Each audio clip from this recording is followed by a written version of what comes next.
Hey guys, welcome back to the Max Spence Business Podcast. Before I get into today's show, if you guys can please like, subscribe, leave a review, it helps out a ton with the podcast and also the people that are coming on the show. So today's guest is Rich Cardona. So he's a former U.S. Marine attack helicopter pilot. He currently runs Rich Cardona Media, helping others produce podcast content and, other content for LinkedIn. He's also the host of the Leadership Locker and co-host of NFTs for Newbies. It's great to have you on the show today. Thank you so much. I'm glad we were able to get this scheduled, and I am really honored to try and give anything I can to your audience. Awesome. Yeah. First thing I just want to state, guys, I highly recommend that you actually, if you're into, NFTs or you're wanting to learn about the space, I would highly recommend that you go check out this guy's podcast after the show or before the show. NFT for Newbies. Like I've listened to 6 episodes. They do a really, you and your co-host do a really good job of breaking down the basics and like literally covering everything from like an elementary level all the way up to like university level, which I really love. Awesome. But yeah, so why don't we start off with sort of the easy sort of for people that maybe haven't heard of you on LinkedIn or any of your podcasts. So where did you grow up? What school did you go to, and what was your first passion? Yeah. So growing up, I was from Morristown, New Jersey. I was, I was just a regular kid until high school. I started getting into a lot of trouble, started, dabbling in substances and alcohol and just all that. And when I was a junior, I just realized like I was going to be a train wreck. Like if I had the opportunity to go to college, I'm a first generation American. So, my parents were always working multiple jobs, and I didn't know that college was going to be a possibility. And then it turned out like it probably wasn't. So I'm like, okay, what am I going to do? Well, I decided to enlist early into the Marine Corps. It's called delayed entry. So I enlisted in the Marine Corps, and I was like, I'm going to do 4 years, get out, and then I'll be disciplined. I'll have character, and then I'll get my education. I'll spare my parents all this trouble. So that was 1998. So 3 years later, 9/11 happened. And then I ended up staying another 14 years in the Marine Corps. I didn't plan that, obviously, like I just mentioned, but that's why I didn't go to school traditionally. But during my time in the Marine Corps, I was able to go to Florida State, like in-state, on campus, like all that, which was fantastic. And then at the tail end of my career, I got a master's at USC. So it was really interesting. Trying to assimilate to regular life, and at the same time like not bringing that into the Marine Corps, where it's like very rigid, very disciplined, very structured. So it was a phenomenal experience, but I'm very blessed for how it all went down. All right, awesome. And what during that time when you joined in, like, did you have a passion for the military, or was that just something that popped up, or did you have any other passions that you sort of found? No, I mean, yeah, that's right. You did ask what I was passionate about. Like, nothing. I mean, like, I like sports and whatever. I had literally no direction. It was just kind of like I was just meandering, and I still did that into adulthood. And I could get into that later, but no, I didn't have anything I was very passionate about. And as far as the military, I just figured it was peacetime. I'm just like, I'll just go in and get some money and get out. Like, I had no idea what I was actually throwing myself into. So I had no affinity for the military. All I knew was like I've seen a Marine Corps uniform. I thought it looked unbelievably sharp. And then all I did was talk to a recruiter, man. If you're a 16-year-old talking to a recruiter, it's over before it starts. Yeah. So yeah, that's how it went down. Okay, awesome. So, this is the really interesting thing is, okay, so you spend like 18 years in the Marines. So how does, a Marine go from flying attack helicopters, doing tours, and then starting a media company, and, then starting a podcast and getting, very high profile guests like Jocko Willink and, Gary Vee and, a lot of other high profile people. Yeah. So this is the most value I could probably bring. It is retired and I was working at Amazon, and I was absolutely unequivocally miserable. Day one, I was like, I don't know if this is the right fit. And I stuck it out for 2 years because I was a proud dad who had bought us this awesome home in Austin, Texas. I was now, I was a father, I was a husband. And I don't know, I just felt like that was a sign that I'd made it. and what I didn't realize was I was underselling and undervaluing myself to an enormous degree, where I had become basically, for lack of a better term, like a slave to them. And I hated it. So after 2 years, I just contacted my financial advisor for like the millionth time. I'm like, I can't do it. I'm sorry, I'm not staying. Because she was like really trying to, sorry about that. She was really trying to encourage me to like just wait till my stocks would vest, or all of them. And I just couldn't do it. And here's the biggest thing I just want to mention is that I always knew there was more. I always knew there was more, to this just being in a warehouse. I looked at all the positions above me and the trajectory that I was heading, and I was like, I don't actually think I want to do that. Like, how could you possibly work? How could I possibly work more hours than I am right now? How could I possibly get moved, from one site to another site and have to move my family all around? Like, I literally was out of the military. It's like I didn't want to kind of get back into that thing where we were just kind of nomads and I was just going to create, instability. And more importantly, like, it was operations and it was really blue collar work, which I love. But at the same time, that's just not what I imagined myself doing.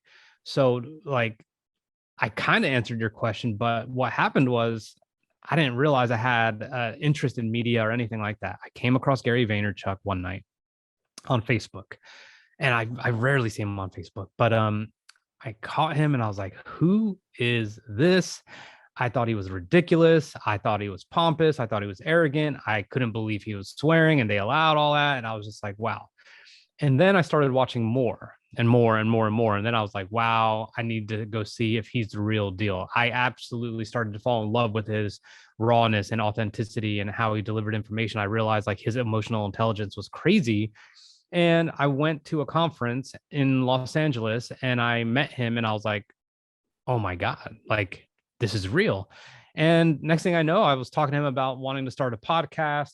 I got to see him a few months later and asked him a question at another conference, and I basically swindled myself into getting a one-on-one with him.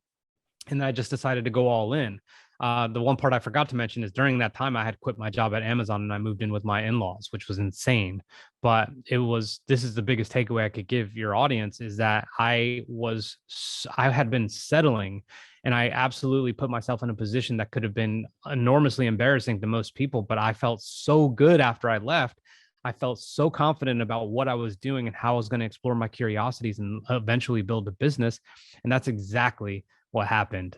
But having the ability to appreciate your circumstances and what you were lacking just propelled me in a mental direction that I probably hadn't had, I mean, in years. Yeah. No. That's actually funny. Like, when I was doing research for you, I was watching your videos, looking at your LinkedIn posts, and I came across one of the posts that you were at Gary Vee's conference and you were telling that story, right, Yeah. about moving in with your in-laws. And the funny thing is, I actually saw that video like 2 or 3 years ago. I can't remember when. And I was like, okay, this guy's crazy, like, doing all this type of stuff. But like, and then you talk about how you did that, you made that change, and then you started working on your business, you started growing your business, and your business started taking off. And I was like that just goes to show, it's like at the end of the day, it's like, who really cares what other people think? It's like, Yes.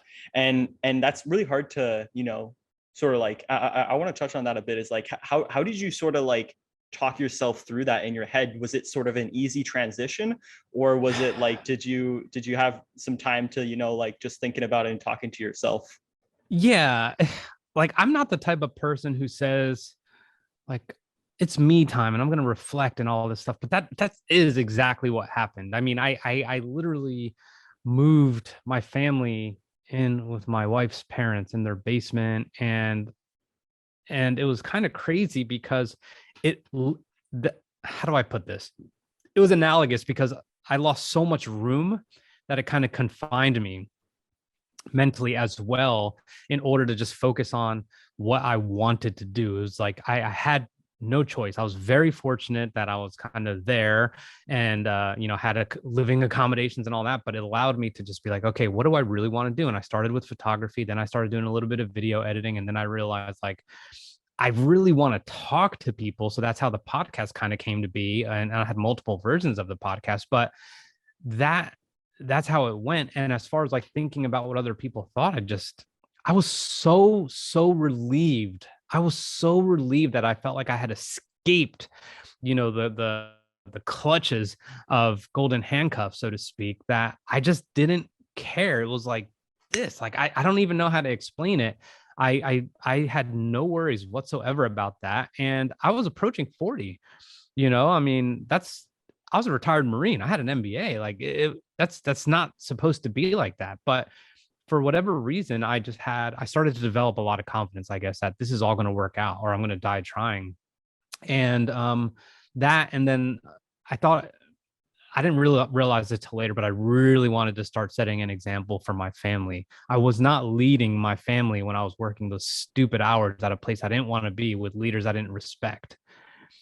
It all dramatically changed when I was leading them, even though it didn't look like anything was happening. Like now they could see, right? Like little by little, like things are starting to happen. Clients are starting to come. Podcasts are starting to blow up. We just purchased a new home. Like 3 years ago, I was in a basement. You know what I'm Yeah, saying? that's So it's like, it's, you just want to lead. And that's where I am. yeah, no, that's crazy. And I think like that takes a huge amount of like confidence and self-security to do that, right? Like, like you said, you're a retired Marine, like MBA and all that type of stuff, but it's like to sort of, actually Gary Vee said it best, like sometimes you need to take a step back to really take those, steps forward. Right. Absolutely. And Absolutely. like I was listening to your story, and then he told that, and I was like that's 100% true, right? Like sometimes just taking that step back, maybe downgrading on a car, or not having to, maybe dropping some subscriptions, or not having, maybe the luxuries of going out to dinner or something like that, just so Yes. you can take that money, you can either invest it into NFTs, or Yep. or Yeah, exactly. or stocks, or maybe take that money to actually then start a business that you're passionate about on the side, right? Yeah, um Max, let me just tell you this one thing. I remember I was making a good amount because I'm retired. I had passive income and then my Amazon salary. And I remember I never used to look at our budget. I used to just, do vacations when we could. We'd go out to eat a lot. We had sitters. I had this home gym. I was just spending ridiculously. And I totaled up our meals for eating out one month, and it was like $3,500. It was insane.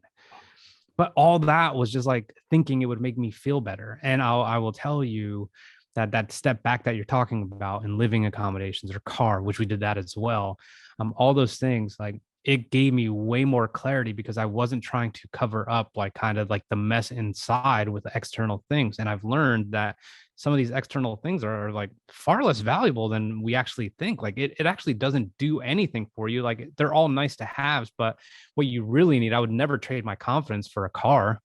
You know what I'm saying? Like, so mhm. it was an epiphany for me, big time.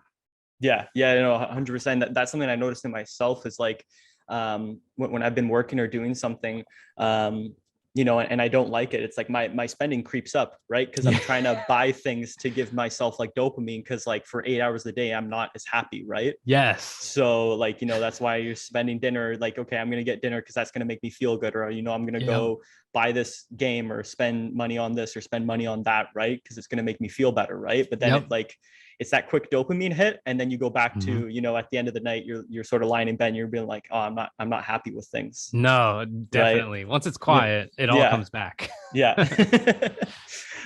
So now moving on to talking about advice for podcasting. You have the leadership locker, which I think you wrapped up on the 200th episode, to then focus on NFTs for newbies, right? Yeah. Well, I actually had, and no one knows this, I've never said this. I had a podcast ready to go called Good Morning, I Quit, because I want a lot of other people who are in my situation to quit. And I wanted to like start a movement where they literally be like, hey, give me your Good Morning, I Quit day, like, and the community. And I had all this planned out. And all of a sudden, this other podcast started blowing up. And I was like, oh, like you can't deny what was happening. So I was like, we have to go all in. So I decided to kind of shed anything that would distract me. And that's exactly what I did. So yeah, I mean, I wanted to continue on doing my solo stuff, but I was just so surprised at what was happening. And Heather and I, my co-host, like we just, the energy is so good. We just wanted to go all in. So I had to make that decision. Yeah, and that like sometimes you got to make that pivot, right? Like, your other podcast is probably doing pretty good, but I'm not too sure how actually, if you want to talk about that, how do the levels sort of compare? Because both of you, like I believe Heather, is that her name, right? Heather. Yep. Okay, yeah, Heather and you guys have been well, she's been podcasting for a really long time. You guys have both been podcasting for a really long time. I'm pretty sure she has like 3 podcasts done over like 500 episodes, Yeah. a crazy amount. Yeah. So talking about that, like how is that compared to like your NFTs for Newbies podcast and how quickly Yeah. that like just took off? I'd love to. So I almost quit the leadership locker around episode 54. I remember. And I remember like I had Gary Vee on as guest number 16. I did that one in person. And I thought like, these big names were just going to help take it to the next level. And big names help you get other big names, but your listeners actually don't care, is what I learned. So unless they're discovering one of those names for the first time, nothing was really happening. So what I started noticing after I chose not to give up was that I started doing a couple solo episodes, and then those were actually getting more downloads than some of my ones with guests. So I kind of doubled down on that. And then the leadership locker started to really, really kind of ascend. But I would say, the most downloads I ever got in a day with the leadership locker was like 1,100. And I just told you, I think before we started, that yesterday NFTs for Newbies had a 10,200 download day, which is insane. Yeah. It's not comparable by any stretch of the imagination. It was almost 2 years before I was hitting those kinds of numbers daily for the leadership locker. It has been, about 120 days for this one. Now, what I will say comparison wise is the leadership lockers is for me was my way to give back to people who aspire to be entrepreneurs. But guess what?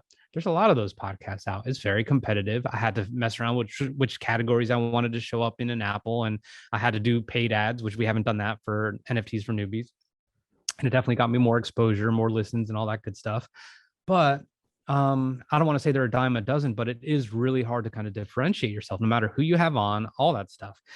So a lot of people have been saying about our success, oh, really good topic, right timing. And I'm like, bullshit. Yeah, that factors in, but it's the right experience. You just said Heather was on 3 podcasts, had 3 podcasts. I asked a question to Gary Vee on one of my episodes of the Leadership Locker on her behalf. Like, is 500 episodes and no traction, is that time to quit? And he's like, I normally wouldn't say yes, but 500 is time to quit. And it doesn't mean necessarily quitting the show. It might mean a completely new direction, a new format, maybe a co-host, something. And then I had mine, which had success. To me, it felt like success, but I kind of knew there was more. So it was a culmination of like all that experience and not giving up, right? Like Heather got to 500 downloads and didn't give up. I was doing my thing and we were doing whatever, and we weren't necessarily ranking, but we had sponsors and things were going pretty well. But on all the days where it seemed like, why am I even doing this? We still did it. So now in this situation or opportunity presented itself and we kind of did it just for fun, it exploded. Like everything we know about hosting, everything we know about pattern recognition, everything we know about time, about format, about entertaining, about questions to ask, all that came together and it was just like, boom. So like, yeah. I wish it wasn't so different, but it is so very different. And it was just a surprise just to you as it is to you as it is to me. Yeah, no, 100%. It's one of those things. It's like the overnight success thing. It's like people see that and they're like, oh, wow, like this guy's an overnight success, because they might not see you've been podcasting for 3, 4, 5 years. And, all that effort you've put in, grinding, getting like barely any views and then getting views and then, losing views and then trying to keep retention and all that type of stuff, which is hard in itself.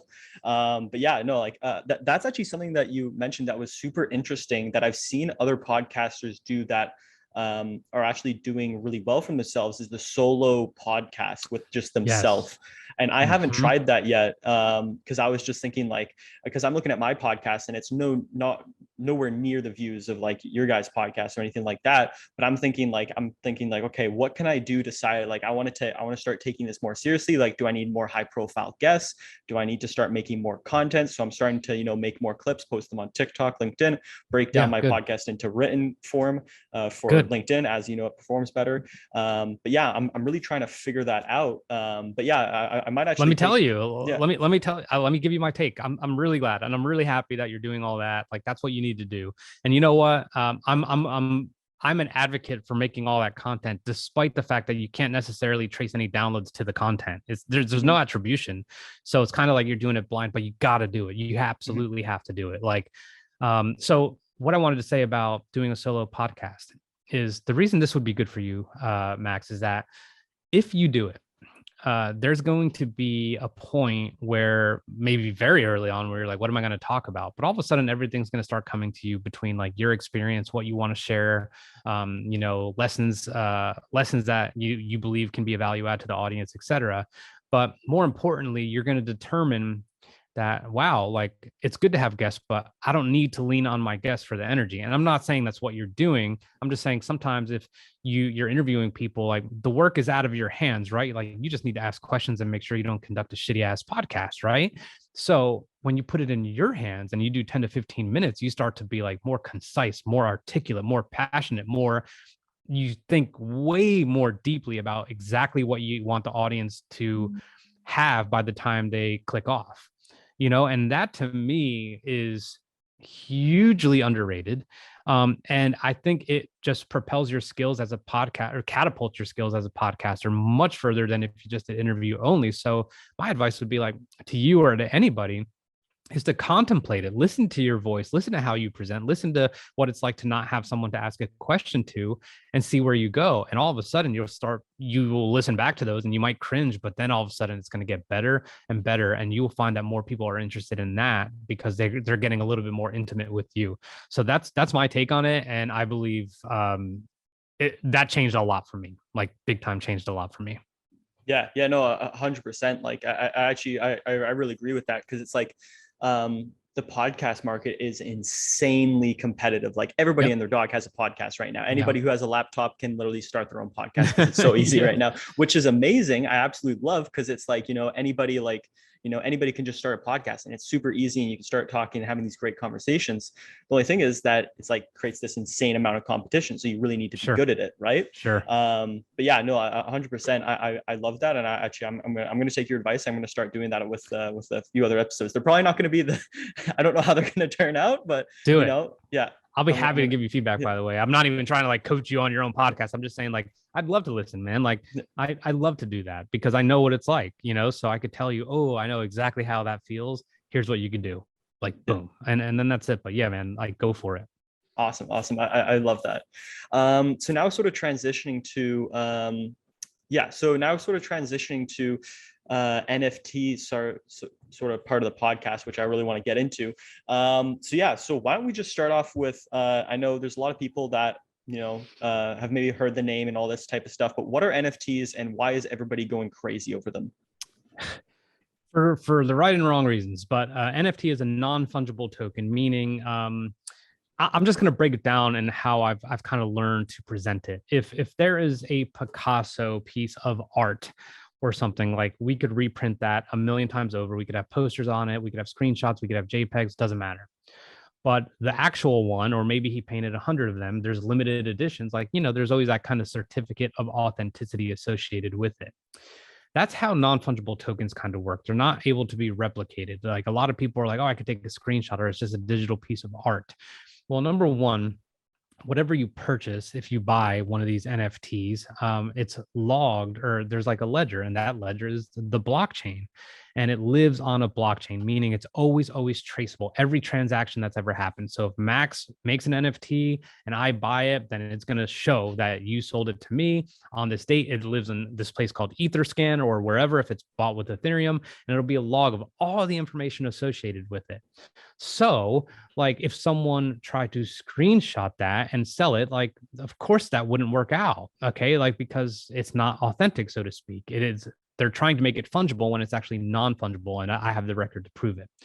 So the real problem is a lot of people believe that NFTs create this artificial scarcity. And absolutely, that's probably true to an extent. And I mean that by the developers of these projects. Everyone, like you talked about podcasts, everyone's trying to have a project and everyone thinks they can make millions.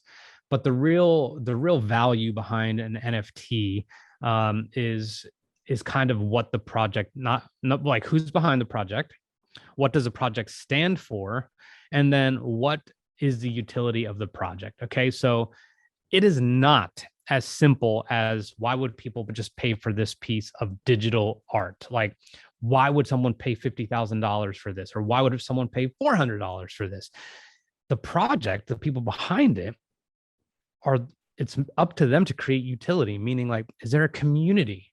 What do they stand for? Like, do proceeds go to third world countries who are trying to get water to towns who lack it, or things like that? Or is this for, I don't know, medical research or something along those lines? And then there's like the kind of perks.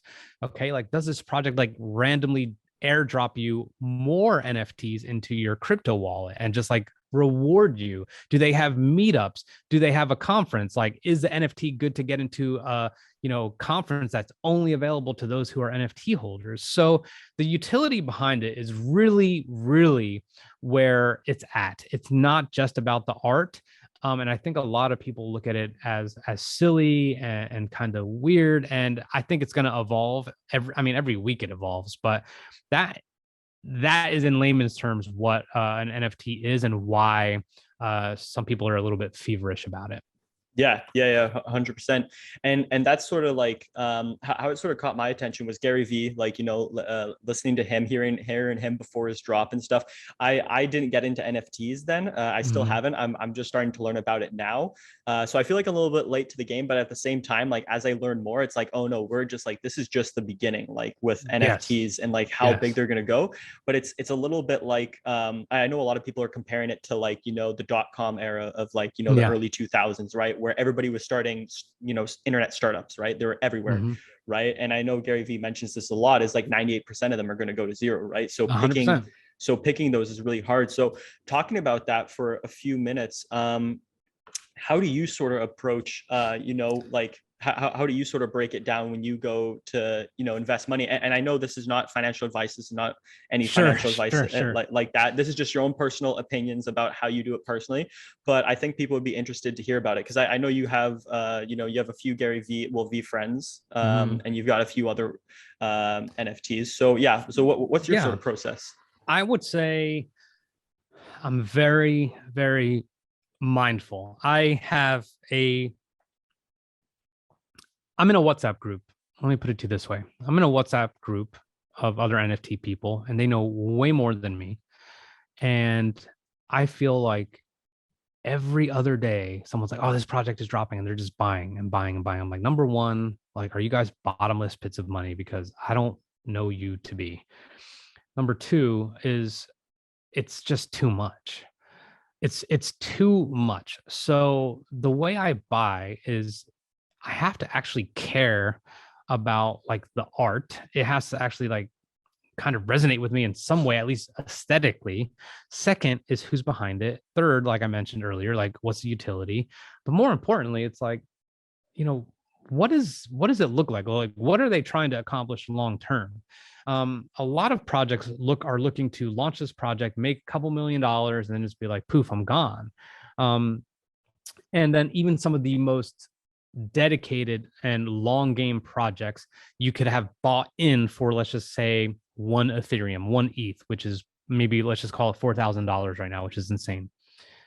And all of a sudden the floor, meaning the buy now price for any of them in that collection, is now like, 0.4 ETH. So you're like at a loss, essentially.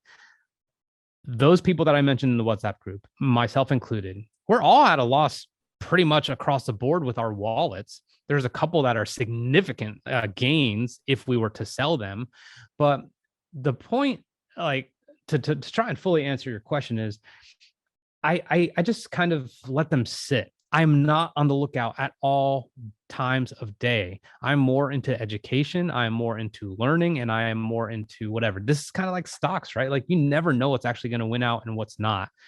So yeah, I have a couple wins here and there, but for the majority, I don't. My intent is to kind of learn about it and help other people not make these huge, enormous mistakes where they're going into their savings account and thinking that they have to get this $10,000 NFT, which might actually fall to $3,000 in the next 12 months.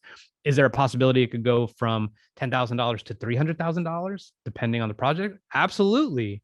But I think when I said mindful, I am trying to let the fear of missing out dissipate every single day I'm involved in this game, because this is real money.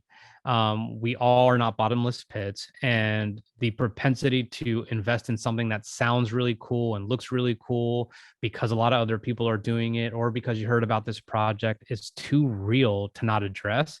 So that's kind of how I go about it. I'm not sure if that completely answered your question, but I would just basically say I'm super cautious.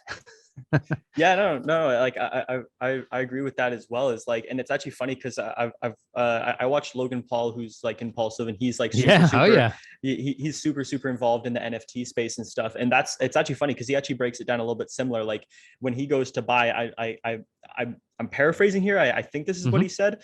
Mm-hmm. But yeah, when he goes to buy something, first he looks at it and decides like, do I actually like this? Like, do I like the Mm-hmm. art? Do I actually like, is this something that I would want to keep in my, in my wallet and be happy that I had it, right? And then, the Mm-hmm. second thing is like, who's behind it, utility on, and then all that type of stuff. And then like longevity and looking at like, okay, is this team and the utility that they're offering in the community that they're building, is it going to go long term, right? Yep. But yeah, there's no real like, it's the same as um, like let's say stocks, right? There's ways to value stocks, but at the end of the day, it's Sure. like you don't really know what's going to happen. It's like it's sort of like a little bit of betting, right? You might have like, you might be like, okay, this stock is undervalued, but then something happens, right, and the stock plummets, right? Yeah. And I mean, like, so I mean, it's It's the same thing with completely NFT. unpredictable. Yeah, It's completely unpredictable. So let me just say this, is that I it doesn't matter what it's doing right now to me that much, because I just know adoption continues to increase, which exactly is the reason why our podcast is doing so well, is because the curiosity is turning into people wanting to educate themselves. The more adoption there is in the NFT space and the crypto space, the value is going to significantly change. So do I want to be late in knowing everything there is to know, or do I want to have experience? You know what I'm saying? So like when the time comes and these things, cryptocurrencies and NFTs, are part of like everyday things, like getting into a football game and you no longer have a ticket, you have an NFT. Like, do I want to be the person who gets that no problem, or do I want to be the person who's just like was completely tried to absolve myself of seeing where the world was kind of going in terms of this kind of web 3.0 metaverse, type deal. So it's just important to educate yourself, is all I'm saying. So I'm far less concerned with the monetary potential gains or losses, more than I am about just understanding where we're heading. Yeah, like 100%. Again, like I love that. And when I was doing a little bit of research, learning more about NFTs, somebody else, another guy broke it down really well. And he says, it's like, I think you mentioned this in your podcast, that like cryptocurrency, it's like all these banks are hiring crypto teams and stuff. I Mm-hmm. don't know if that was that you that mentioned No, that. I might have, but I didn't talk about it at length if I did, Okay, but okay. that's true. Okay, maybe it was somebody else, but yeah, like like JP Morgan, all these banks that are Oh starting yeah, to yeah. like starting, yeah. So they're starting to rush and build these crypto teams out because like, hey, this is actually a really important space. Another guy that I was watching on YouTube said the exact same thing. He says NFTs are going to be the exact same thing. He says every single company, their marketing department or whatever they're going to have is going to have, or their creative department is going to have an NFT team. So even if you Yeah. learn about it, like that can actually, like help you get a job in maybe a new company or something like that. So even just learning about it and being experienced and knowing like what is an NFT, how it sort of works, and like knowing all these sort of like little bit of like fundamentals about like what it is and how it sort of operates is going to help you, Yes. either maybe get a job or, for your investing, all that type of stuff. So it's good to learn, right? 100%. Yeah. I mean, businesses, and I know we're almost up, but businesses, like at some point, they're going to be like, okay, we want in. How are we going to do this? How can we change things around and make this part of our game plan? Like it all matters, right? Like it's forcing a lot of outward thinking and a lot of creativity, which I'm a fan of. Yeah. So yeah, like you said, I know we're coming to the end here. But yeah, I've got one last question. Yeah. I actually saw this from another podcast. So but yeah, I think it's a really good question. So it's, what question do you wish people asked you more about NFTs? Oh, damn. That's a really good question. What do I wish they asked more of? I mean, I can't answer that, but here's what I can do. I could tell you the question I am getting more than anything, and that is how it's less about how to make better purchasing decisions and this and that. It's more about how do I create. There's artists, there's photographers, there's video editors, there's dentists who have been reaching out like, how do we do this? So to your point, like, yes, we're conveying information as far as education, but now we're in a position slightly to consult. So how can we possibly consult, to the best of our ability is by doing it ourselves. So we're kind of documenting the journey and trying to determine the utilization. Like we're just going to be an open book about it. But I don't know what I don't know what I wish they would ask more of, but I do know that is what's being asked the most, which again affirms my position that this is just going in a direction that a lot of people are going to adopt. So if I think of something, I will absolutely DM it to you. But that's so hard to say because I don't even know so much. You know what I mean? It's crazy. Yeah, Like if yeah. you said that about the Marine Corps, I'd be like, oh, easy. Da, da, da, da, da. But I have no idea. I have no idea. Yeah, no, 100. It is a really hard question. It stumps a few guests that I get because it's like very vague and like broad. Yeah. But I think it's like it's always a really interesting question, right? Because some people maybe have something that they're thinking about at the time, and right, other people it's like they whatever, right? But yeah. Anyway, Rich, it's been absolutely amazing having you on the podcast.